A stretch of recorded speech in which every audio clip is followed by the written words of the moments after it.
नमस्कार। Pre monsoon season की जो गतिविधियां हैं इस समय देश के कई इलाकों में काफ़ी चरम पर हैं और ऐसे कहने को आज प्री मॉनसून सीजन का आखिरी दिन है। कल से यानी 1 जून से मॉनसून सीजन शुरू हो जाएगा। जो भी बारिश देश के किसी भी हिस्से में होगी जहां पर मॉनसून नहीं भी पहुंचा है वहां होने वाली बारिश को भी कैलकुलेट मॉनसून वर्षा के तौर पर ही किया जाता है।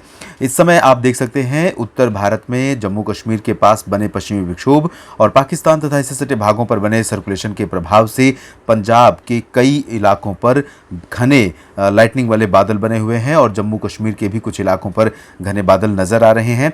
पंजाब में जहां पर बारिश होने की संभावना इस समय और लाइटनिंग स्ट्राइक की संभावना है उन इलाकों में हम जिक्र कर सकते हैं पठानकोट, गुरदासपुर, अमृतसर, तरन तारण से लेकर कपूरथला, जालंधर, होशियारपुर और साथ ही साथ शहीद भगत सिंह नगर, रूपनगर, इन सभी क्षेत्रों में संभावना है। इसके अलावा अगर हम हरियाणा की बात करें तो करनाल से लेकर उत्तरी जो क्षेत्र हैं पंचकुला, यमुनानगर, कुरुक्षेत्र, चंडीगढ़ और आसपास के इलाकों पर, साथ ही साथ उत्तराखंड के ऊपर भी कई इलाकों में लाइटनिंग स्ट्राइक वाले बादल बने हुए हैं और बादलों की गर्जना के साथ इन भागों में वर्षा की गतिविधियां देखने को मिल सकती हैं कुछ स्थानों पर।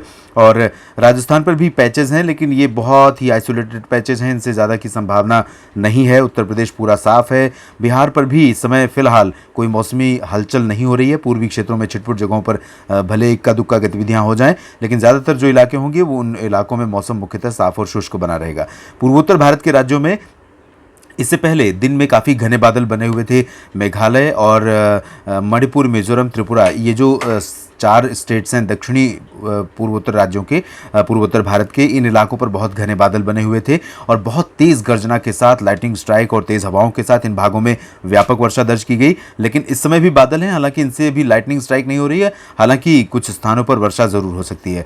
पश्चिम बंगाल के कुछ हिस्सों पर हल्की वर्षा संभावित है। ज़्यादातर इलाकों में मौसम ज़्यादा सक्रिय नहीं रहेगा। झारखंड पर भी फिलहाल ज़्यादा गतिविधियाँ नहीं होंगी। कल इन दोनों राज्यों में बहुत व्यापक मौसमी हलचल हुई और कई इलाकों में मूसलाधार वर्षा रिकॉर्ड की गई। विशेष रूप से ये जो दोनों राज्यों के पश्चिम बंगाल और झारखंड के सीमावर्ती रीजन थे इन भागों पर कई जगहों पर बहुत व्यापक गतिविधियां हुई थी। इसके अलावा आप देख सकते हैं छत्तीसगढ़ के ऊपर भी इस समय घने बादल नजर आ रहे हैं। छत्तीसगढ़ में जहां पर घने बादल इस समय दिखाई दे रहे हैं उनमें उत्तरी इलाके विशेष रूप से शामिल है। उत्तरी इलाकों में अंबिकापुर से लेकर हम कह सकते हैं बिलासपुर से लेकर ये जांजगीर चांपा, रायगढ़, सरगुजा, जशपुर और बलरामपुर, सूरजपुर, कोरिया, ये जो उत्तरी रीजन है इन भागों में कई स्थानों पर लाइटनिंग स्ट्राइक के साथ वर्षा हो सकती है।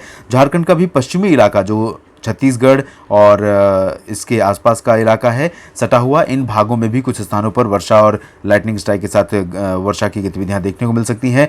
मध्य प्रदेश के कुछ हिस्सों पर वर्षा होने की संभावना है। विशेष रूप से जो उत्तरी इलाके हैं हम जिक्र कर सकते हैं मध्य प्रदेश में सागर, सतना और छतरपुर, टीकमगढ़ और आसपास के इलाके, पन्ना में भी इस तरह की गतिविधियां हो सकती हैं। सागर में पिछले 24 घंटों के दौरान भी वर्षा रिकॉर्ड की गई थी और भोपाल में तो आजकल अक्सर बारिश हो रही है। ये शायद भोपाल की भौगोलिक स्थिति के कारण है या इसके मध्य में होने के कारण। अगर कभी भी इधर से बंगाल की खाड़ी की तरफ से मौसम सक्रिय होता है या अरब सागर की तरफ से, दोनों ही स्थितियों में मध्य भागों में, मध्य प्रदेश के मध्य भागों में वर्षा होती है और कई दिनों से काफ़ी अच्छी इस साल प्री मानसून सीजन में वर्षा मध्य प्रदेश में रिकॉर्ड की गई और कई बार तो ऐसा मौसम लगा कि जैसे मानसून आ चुका है, यहाँ पर मानसून वर्षा जैसी स्थिति यहाँ पर बनी हुई थी।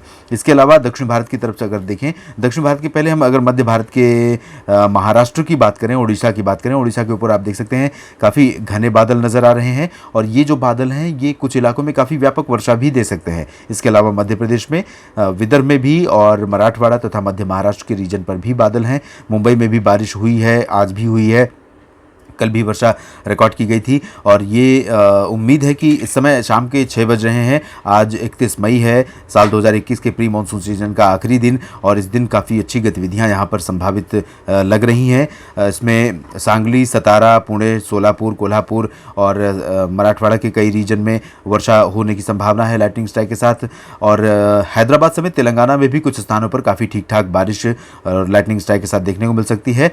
दक्षिण भारत के क्षेत्रों में जहाँ पर मानसून का इंतज़ार है केरल और तटीय कर्नाटक लक्षद्वीप पर। आप देख सकते हैं यहाँ पर वेस्टर्ली विंड का प्रभाव इस समय फ़िलहाल काफ़ी कम हो गया है और इसी वजह से यहाँ पर मानसून के आगमन की घोषणा भी अभी तक नहीं की गई है। 3 मुख्य पैरामीटर होते हैं मानसून के आगमन के, जिनके बारे में पहले भी हमने आपको अपने वीडियोज़ में बताया था।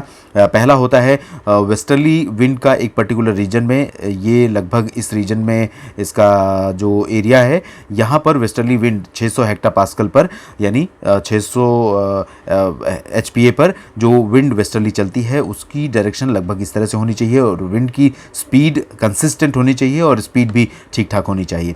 ये एक पैरामीटर होता है। इसके अलावा आउटगोइंग लॉन्ग वेव रेडिएशन है।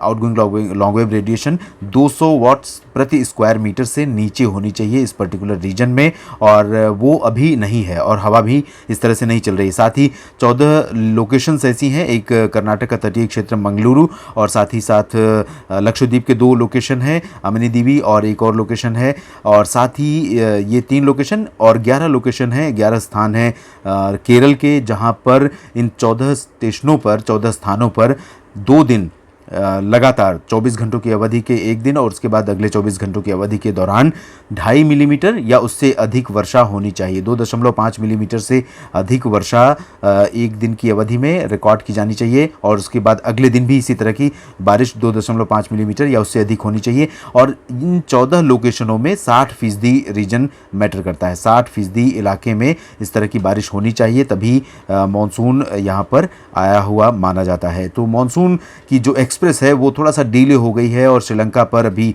उसका डेरा है। श्रीलंका से आगे बढ़ने में थोड़ा सा वक्त लग रहा है। उम्मीद है कि अगले 48 घंटों में इस तरह का यहाँ पर परिदृश्य बनेगा। उसके बाद मानसून के आगमन की औपचारिक घोषणा कर दी जाएगी। इस बीच मानसून भले ही नहीं पहुंचा है, लेकिन जैसा कि शुरू में भी हमने बताया, कई इलाकों में प्री मानसून गतिविधियां काफ़ी बढ़ गई हैं। इस बुलेटिन में अभी इतना ही। आप बने रहिए मौसम तक चैनल के साथ। मौसम से जुड़ी और भी बहुत सारी जानकारियां आपको लगातार मैं देता रहूँगा। धन्यवाद।